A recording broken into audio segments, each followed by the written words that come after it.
I would like to welcome you to the upper echelon. I want you to be honest and don't you lie. Don't you think of lying. Be for real. You're not a Bud Crawford fan. You just hate Spence, right? Hate it or love it, the underdog's on top.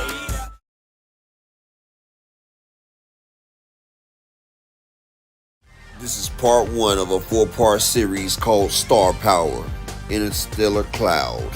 At the age of 16, one day his father walked in and said, "Get up, let's go." Errol Spence Jr. didn't know what his father had in mind, but he took him to an all-Mexican gym called the Vivero, where he was the only black fighter. They was rough on him in sparring and giving him a hard time, but he made his mark. Then he started working with the illustrious Derrick James.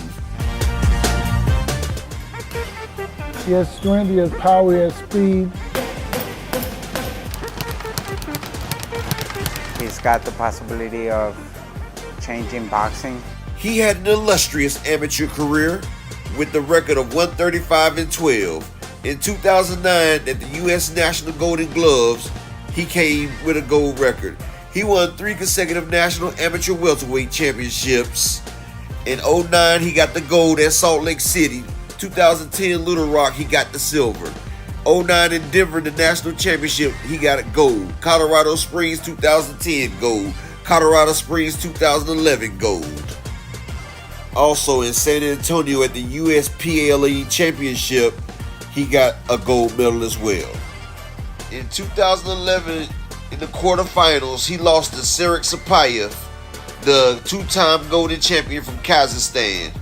This was his last amateur fight before he went into the Olympic trials in 2012. A fan of boxing, me and my dad. I grew up watching Lennox Lewis because he's of Jamaican descent and my dad's Jamaican too.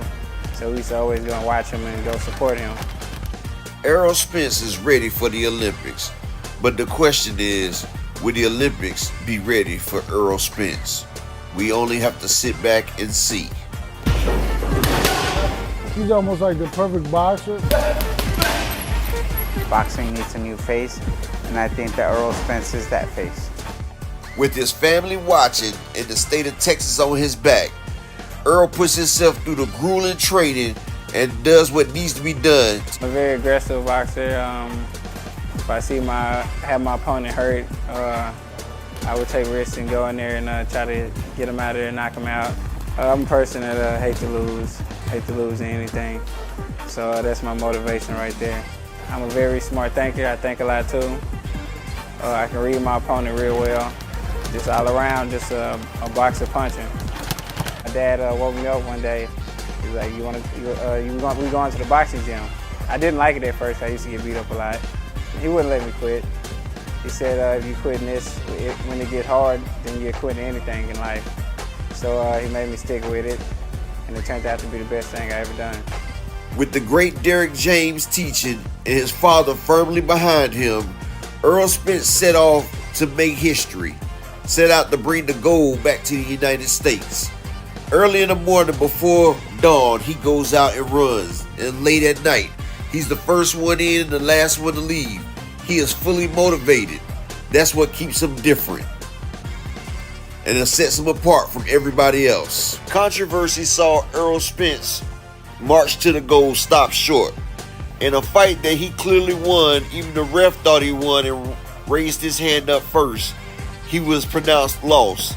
The governing bodies went back in and changed the decision, but it was too late. The damage was done, and Spence coincidentally lost the next round. After that, he chose to turn pro and set up his national debut as being the greatest welterweight ever. Spence would then subsequently string together 3 more first-round knockouts: Guillermo Ibarra, Eddie Cordova, and Jesus Tavera. In a step-up fight against Emmanuel Larte, he got a unanimous decision where Spence was hit the hardest of his career, where he was rocked. But it didn't have the effect that Larte wanted. All it did was cut the dynamite on, and then Spence exploded on him.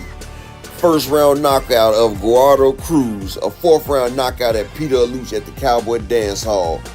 Then had 2 fights at the Joint Paradise Casino, 1st round knockout of Raymond Charles, and a second-round knockout of Noe Bolanos. A 10-round unanimous decision against Ronald Cruz, and then he subsequently made his debut at the NGM Grand Garden Casino against Francisco Castro, who he then knocked out in the 5th round. Next, he made his Barclays debut, where he knocked out Samuel Vargas in the 4th round. Back to the MGM Grand, Phil LaGreco in the 3rd round. People want to see how good Spence really is. They keep calling for the big names, and Spence is on the hunt for the title shot, but the title bearers are not trying to see him. So he has a step-up fight at the Ricoh Coliseum in Toronto, Ontario, Canada, against Chris Van Heerden. A beautiful fight in which he hurt Van Heerden numerous of occasions. The South African fighter tried to make it a dirty fight. Plenty of mugging in the Coliseum in Toronto.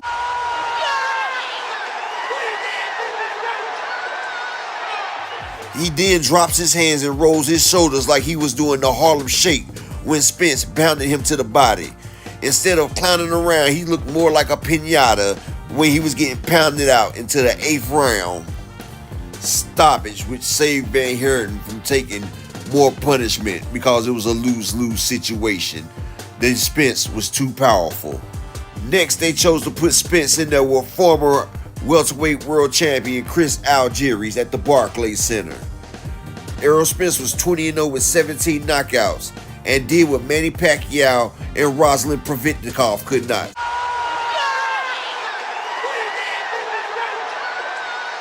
Spence stopped Chris Algieri's 21-3 with a punishing and professional demolition job to earn a 5th round TKO victory.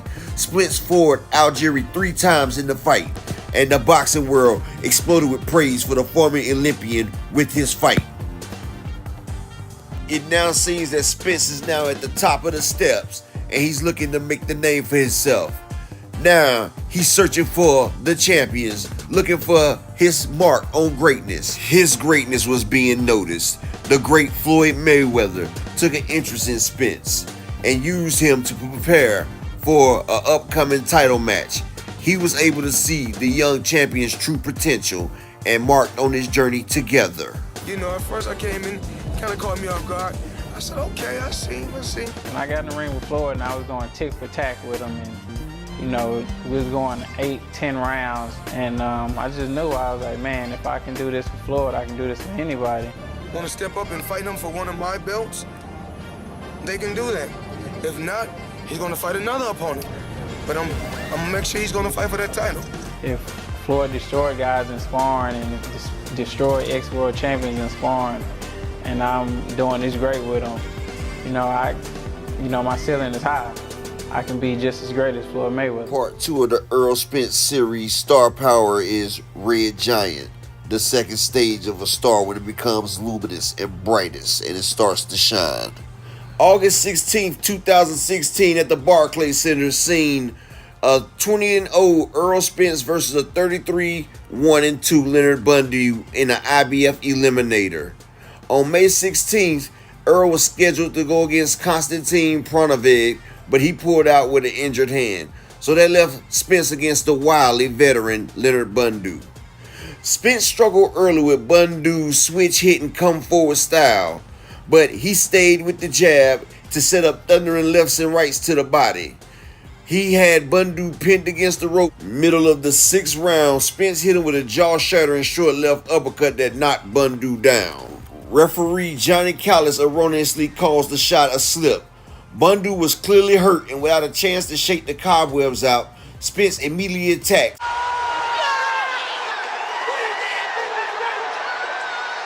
Sending the 41-year-old opponent to the ground, to the upper room with a lights-out right hook. Laying on his back, hanging beneath the bottom of the ropes in a KO. Spence did what Thurman could not and stopped Bundy in half the time. This was his 8th consecutive stoppage. Now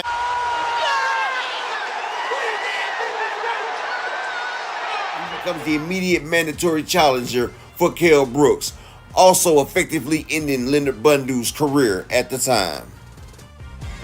The unified welterweight welterweight champion now, and the most wanted man, it seems, in the welterweight division. You know, I mean, it's a great feeling. At the end of the day, it didn't come overnight. We really had to work for this position. So me and my team, we're truly proud. And boxing is my life. It's what I dedicated ever since I was a kid growing up, 7 years old. I'm 28 now, so it's 21 years in the game, man. This is my life. I'm living a dream right now, being the unified champion of the world. And it feels good to be Keith one-time Thurman. Listen, I know you got mandatories. The winner of this main event becomes your WBC mandatory for that belt that you have. Yes, sir. You have a WBA mandatory. Let's put all that aside. If Keith Thurman has his druthers and he's saying he can pick his next opponent, who you fighting? You know, just being the kind of fighter I am, I always see two things that really matter. One is fighting legends.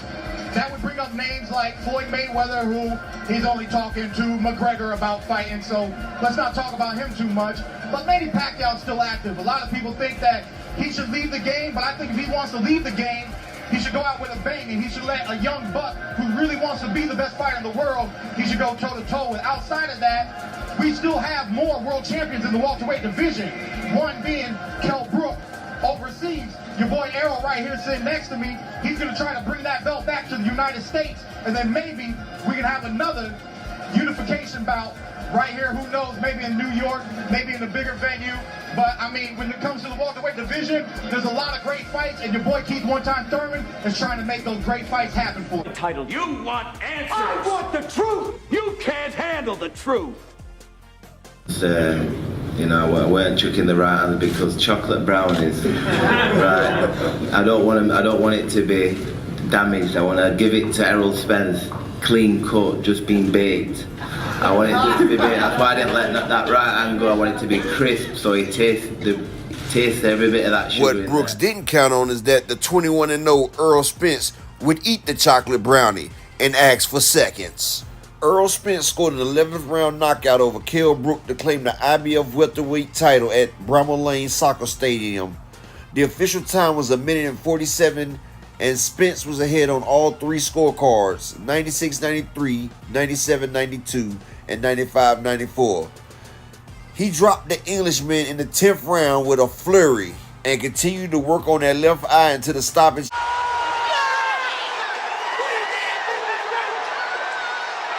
The 11th round, Kell Brook suffered a broken orbital like he did when he fought Triple G Gennady Golovkin, who broke his right orbital in that fight.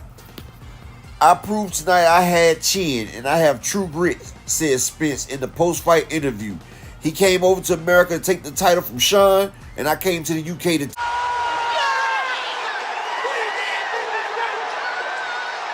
the title back to America.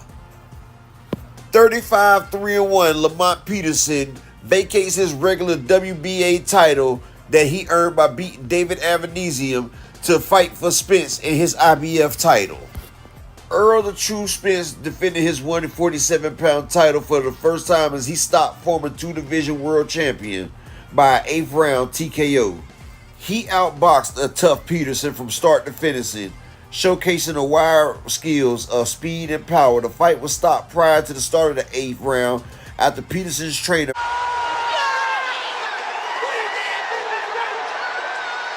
Barry Hunter called for the stoppage. The fight played out similar to how both fighters predicted, started a cagey tactical affair before it turned aggressive fight in the middle rounds. 2 minutes into round 5, Spence used a blistering left hook to send Peterson to the canvas. The Washington, D.C. native returns to his feet and continued the battle, but Spence proved to be too much. The 2012 U.S. Olympian outlanded Peterson 161 to just 45, while connecting on 49% of his power punches, just 31% for Peterson. Peterson fought valiantly against the younger, respected the decision of his trainer to stop the fight. If he asked me to fight 1 million people, I will. If he asked me to stop, I will stop. I never questioned his decision. I know he has my best interest at heart, says Peterson of Barry Hunter. Congratulations. Thank you. You were in against a really tough and courageous man this evening in Lamont. This was some kind of a performance by him, even though you were thoroughly dominant.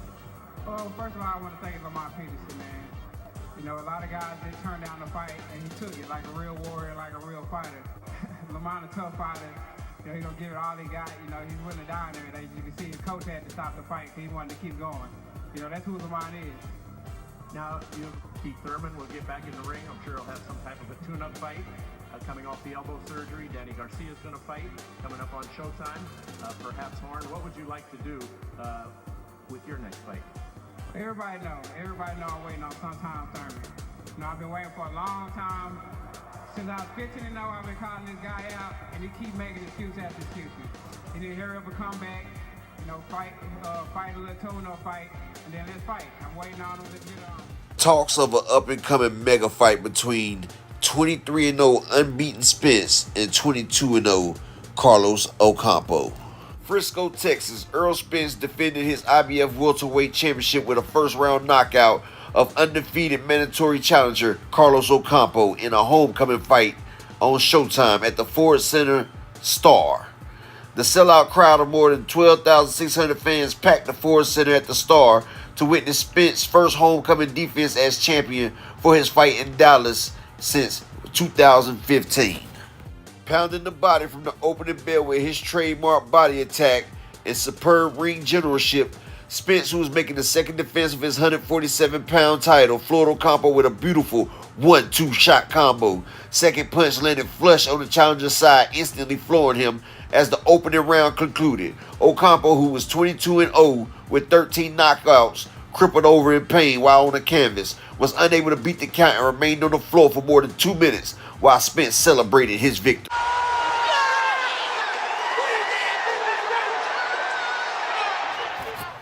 Spence later told reporters that he was a little disappointed. He wanted to give the crowd their money's worth.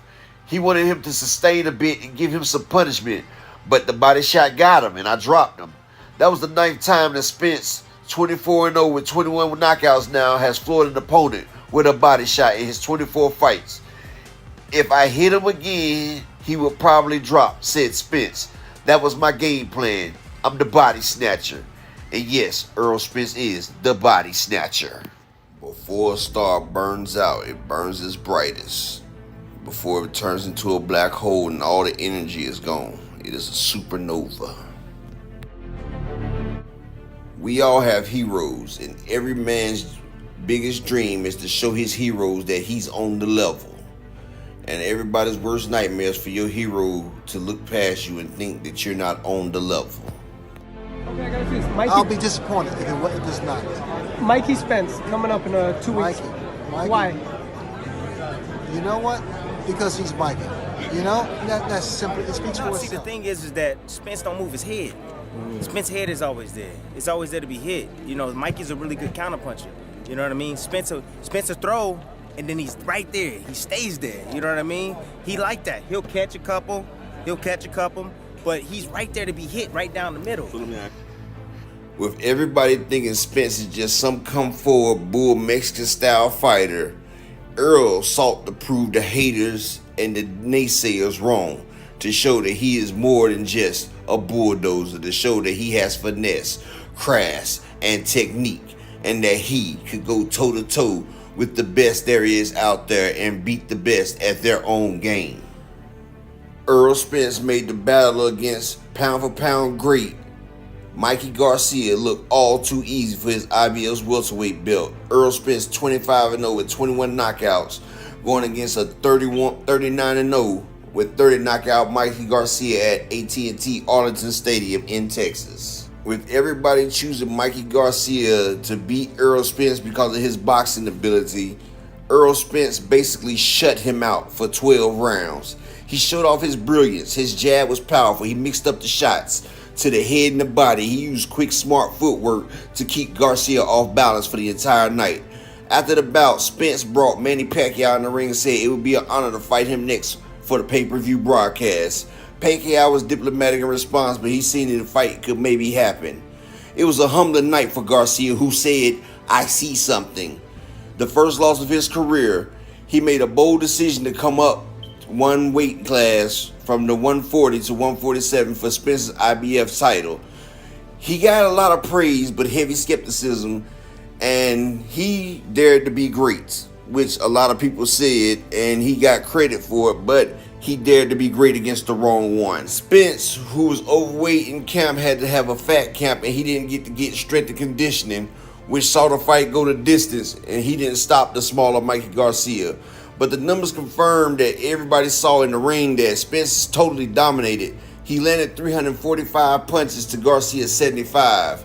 And it took Spence a few rounds to amp it up, but he got on cruise control once he did.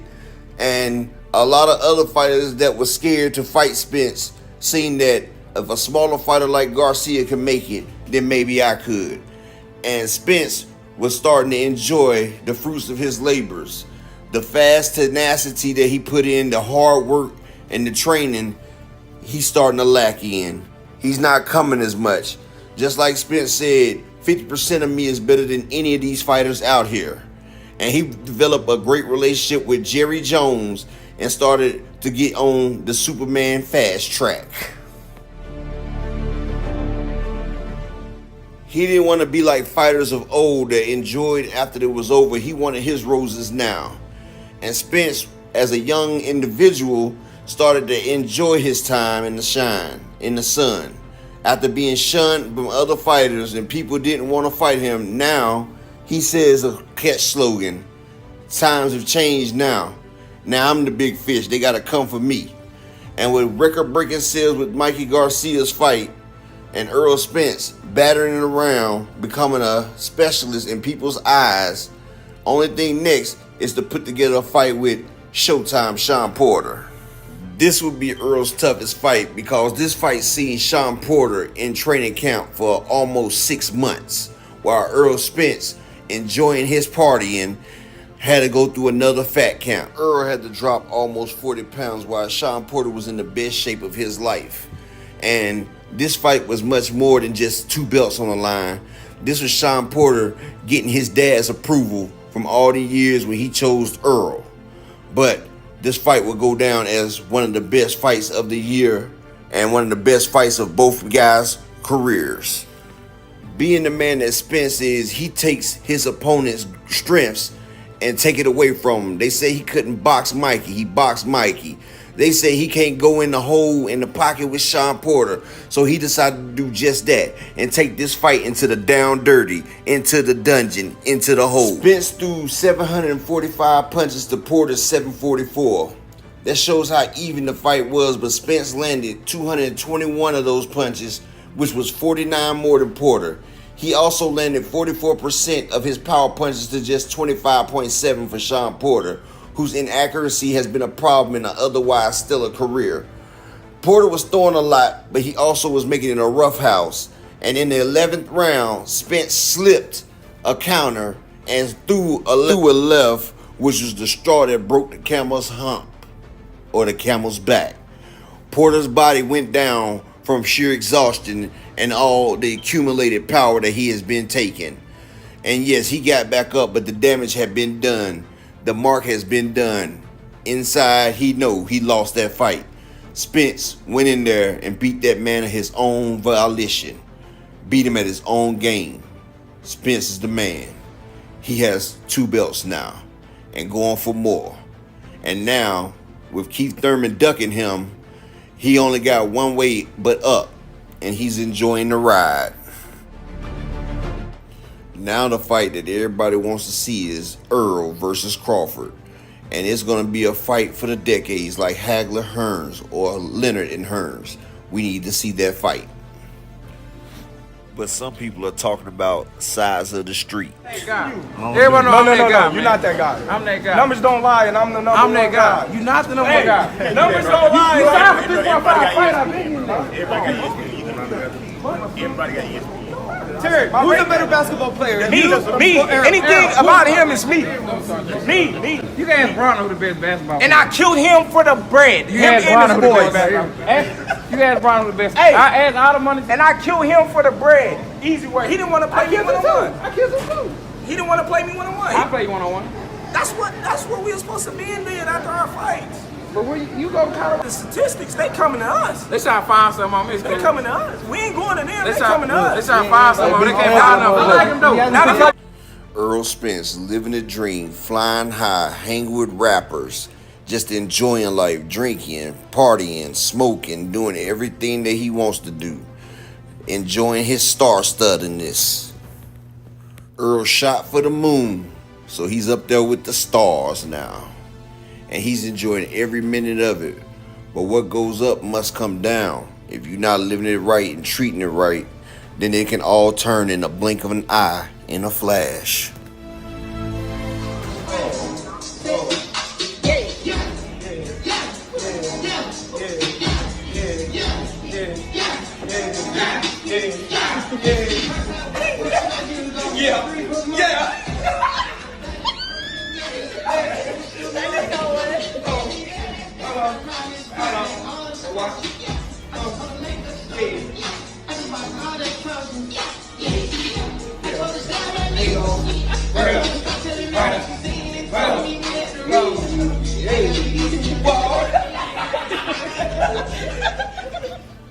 October 10, 2019, unified welterweight champion Errol Spence Jr. was thrown from a Ferrari during an early morning crash outside a Dallas sports bar. They try to say he was been drinking, but rumor has it that it had been involved in some street life, some stuff that Errol Spence, a man of his position, had no reason being involved in, and he had to face the consequences. He could have died that night. Now, getting ejected from the Ferrari, nobody knows, will he ever get to walk again, talk again? Will he live? How would his career be after this? Is it all over for such a bright star with such a great future who Floyd Mayweather once said, I put my belts up against anybody for this kid right here? We never know. We just got to see what happens and what's in store for Errol the Truth Spence Jr. A lesser man wouldn't have made it. When you're God's chosen, God's anointed, only God can stop you.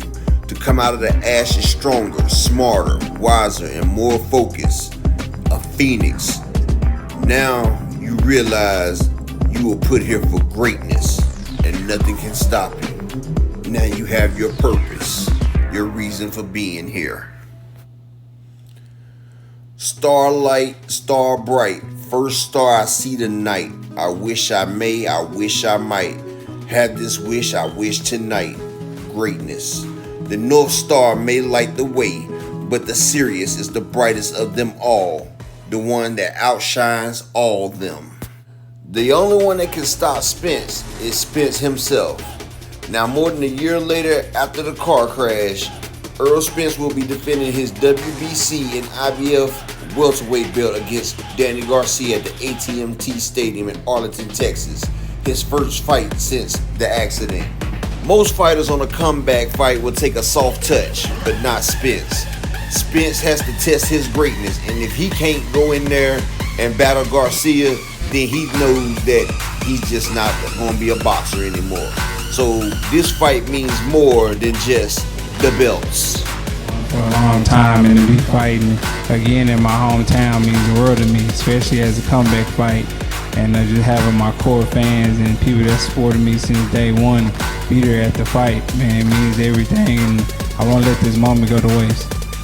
For Danny, you are coming here to the Dallas area. You're from Philadelphia. It's well documented in football, the rivalry between the Cowboys and the Eagles. Do you relish the opportunity to potentially win these world titles in quote-unquote enemy territory? You know, first of all, before I answer your question, I want to thank God for putting me on this stage and having a healthy camp and making it here to Texas, blessed with a great team and a great family. I want to thank Al Heyman, I want to thank Fox, I want to thank the media, everyone who helped make this big event.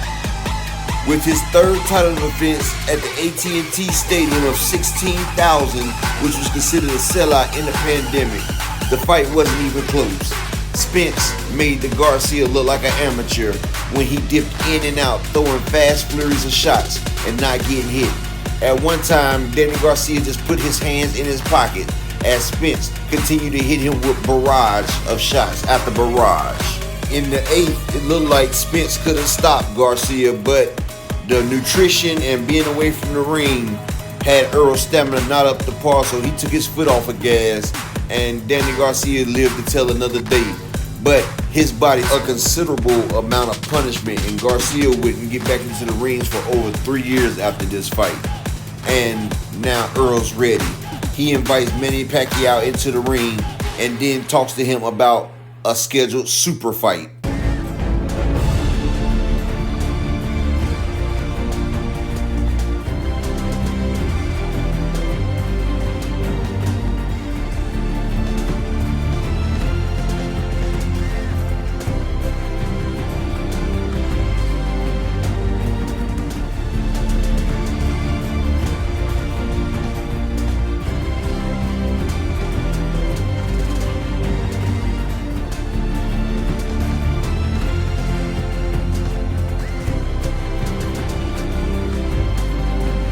Alas, with a renewed sense of purpose, thinking that the bad is behind, alas, the cards did not line up right for Errol the True Spence. The mega fight, the fight that would have made him a household name, that would launch his career already great into superstardom, was denied Spence. He had a chance to fight the legendary Manny Pac-Man Pacquiao and send him off into a glorious sunset on his ever-aging career after Pacquiao has just destroyed Keith Thurman. But we would not get to see that fight because a retina tear going into the final physical before the fight had Errol unable to continue to fight. The doctor wouldn't clear him for the fight. Errol, being the warrior that he was, said, "Hey, I still have my left eye," but alas, it was not to be. So Errol went back to the training board, got a surgery, and prepared for what was to come. And when Errol went back to the training board, Yordenis Ugas, the Cuban, had the opportunity of a lifetime thrust into his lap. See, it was already a problem with the WBA because they made Manny Pacquiao the champion in recess because he was going through political aspirations, and Yordenis Ugas was moved to the super champ. Everybody didn't like the fact that they dropped Manny to the champion in recess, so what better way to decide the WBA super champion than to have the champion in recess and the new super champion fight it out to be the champion. One thing for sure, two things for certain. The fight definitely didn't go the way the 8th division world champion Manny Pacquiao thought. He was outclassed at every round by Yordenis Ugas, beaten to a pulp, ended Manny Pacquiao's career.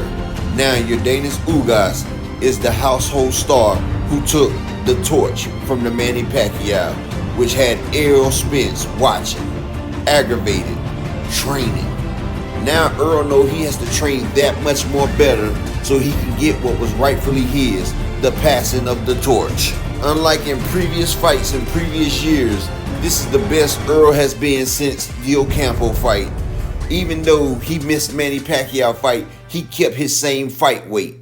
He stayed into training harder and harder, and he was finally able to get strength and conditioning. He hadn't had that since the Ocampo fight. So it was going to be punishment when him and Ugas finally fought. And then the day came for him and Ugas to fight. It was a brilliant showing. Errol made a rookie mistake in the 6th round and had his mouthpiece knocked out. Errol, who was not protecting himself at all times, took 2 solid shots without his mouthpiece, which stumbled him into the ropes. The ref stopped the fight, got the mouthpiece back in, and Errol brought the dog out. If Ugas thought it was bad before, now he was getting hit with punishing, crippling shots in the 6th round to finish it off. Then in the 7th round, we see them going body to body. Errol came out with a crushing onslaught that made the wily Cuban put his hands in his pocket. A vicious uppercut in the 7th round cracked Yordenis Ugas over the bone to his eye. After that, you can hear the Cuban scream in pain as Errol continued to bombard the eye, the ribs, which was also broken as well. Ugas was a warrior because no matter what type of pain and stress that he went through, he continued to go out there. He was ready to die on his shield because he had finally made it to the top of the mountain. Finally a champion, the man that escaped from Cuba 7 times, which was a treacherous journey, which people died on the boat which he was on, was at the top, and he was not gonna go down for nobody. But Spence is not just a nobody, he's the chosen. And not only will he beat you, he will break. And that's what he did. He broke Ugas. He almost broke the Cuban's will, but the body went out before his will went. But you have to give it to Ugas. He was game, taking crushing shots over and over and over. See, we've seen Errol this strong, but we didn't see him this focused.